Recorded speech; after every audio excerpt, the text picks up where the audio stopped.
At ayan guys, magsimula na ako pagluto guys. Tirahin ko na. Ayan, ilagay ko na yung bawang.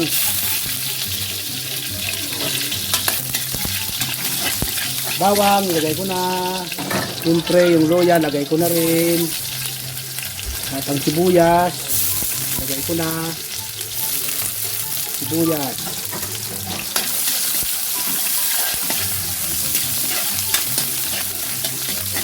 Hindi ako guys masyado maglalagay ng asin kasi alam naman ninyo ang tahong may asin na, medyo maalat na.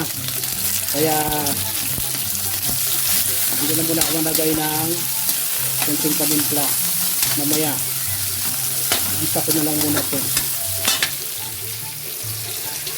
Oops, bawas natin tubig.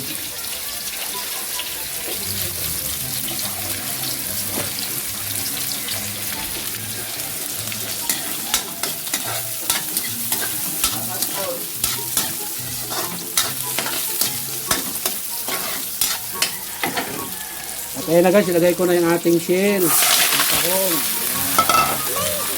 Siyempre, haluin natin.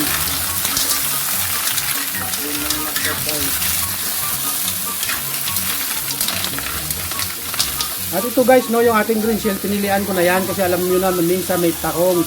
Kapag naihalo nyo dyan sa mga good na shell, ang ating niluluto na sinabawang tahong, may amoy. Kasi may halong ang patay. Kaya dapat guys, i-check natin yung tahong isa-isa bago natin iluto. Ambot, tingin ba?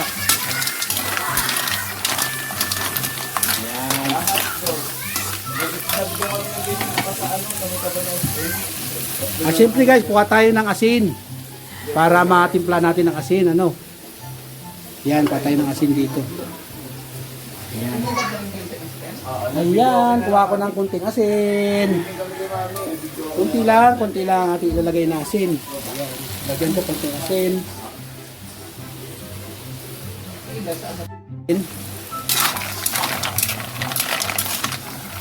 Sarap ng sabaw nito mamaya.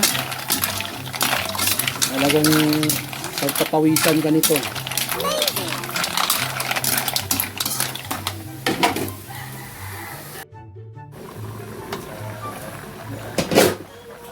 Ayan guys, malapit na maluto ko guys. Ayan, sabaw niya. Dinamihan ko yung sabaw kasi mahilig kami dito sa sabaw.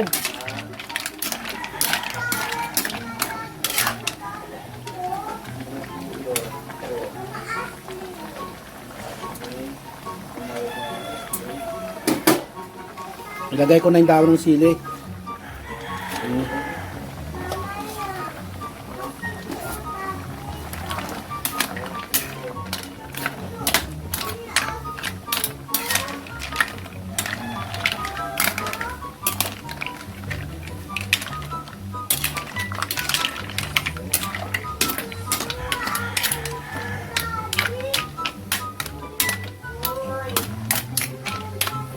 Swimming pool.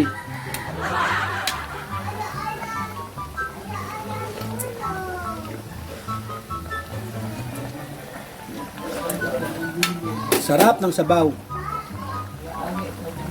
Sarap ng sabaw na mainit. Inulang green shell.